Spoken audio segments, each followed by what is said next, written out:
So this is my 2026 desk setup for productivity and gaming. This setup has definitely evolved over the years and probably over the last decade, from my mid-teens to now mid-20s.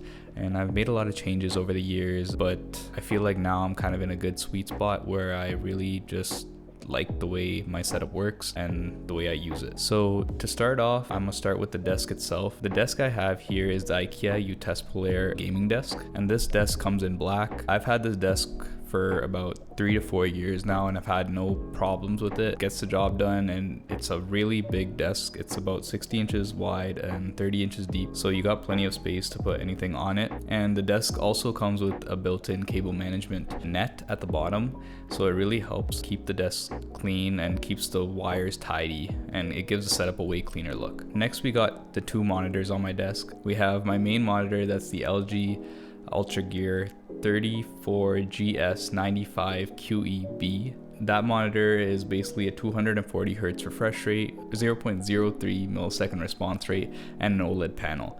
The monitor is also 1440p, and it's really immersive as it comes with a 800R curve. And then next we have my second monitor, which is a 24-inch Samsung monitor. This monitor I actually received from work, so I don't have the specs on it, but it gets the job done for my other tasks that I just like to put on the side, like Discord or just watching a YouTube video, things like that. Next we have my desk shelf, and this desk shelf is just one that I saw on Amazon that I really like the look of. It's called the Fenge desk shelf, and it goes right under my main monitor, and I just keep it to store a couple small things like books, cables, anything that's just sort of small that usually just sits around my desk. I think it looks a lot better when it's somewhere intentional. It also kind of hides the cables and things such as like my audio interface and my docking station that I have for work. For my peripherals, I have the Logitech MX Mechanical Mini as my keyboard, and then I have the MX Master 3S as my mouse here.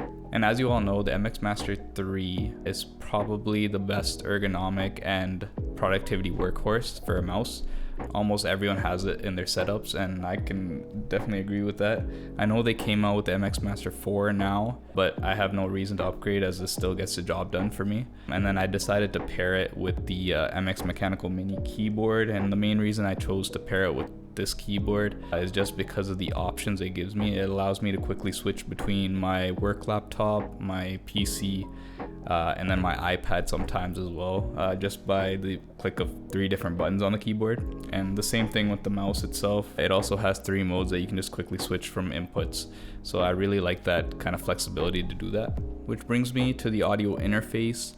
This is just a product that I bought because I used to make music, so I needed an audio interface to kind of power my mic that I'm using here. It is slightly pricey, but it lets me connect my headset there and lets me power my mic, so it gets the job done for sure. And then I can go to my headset.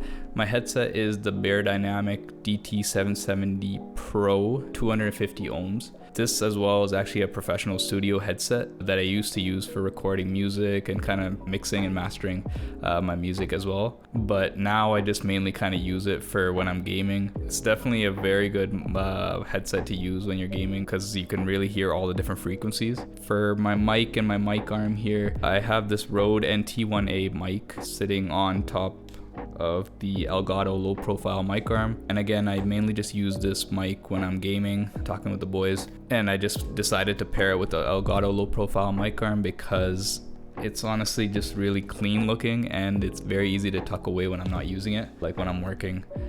And then lastly, we have the chair that I'm sitting on, and this is also a chair that I received from work, and it has a bunch of different ergonomic options that you can kind of play around with. It doesn't look the greatest, but I would say like it just looks like a normal office chair, but it lets me customize how I like to sit, so that kind of works out. I know it is a pretty expensive chair, I just don't know the actual name of it. But yeah, that's pretty much my whole setup here. If you guys think I should add something to the setup, just drop a comment down below. And this is also my first YouTube video on this channel, so if you guys have any feedback for me, let me know down below, and be sure to like and subscribe as well.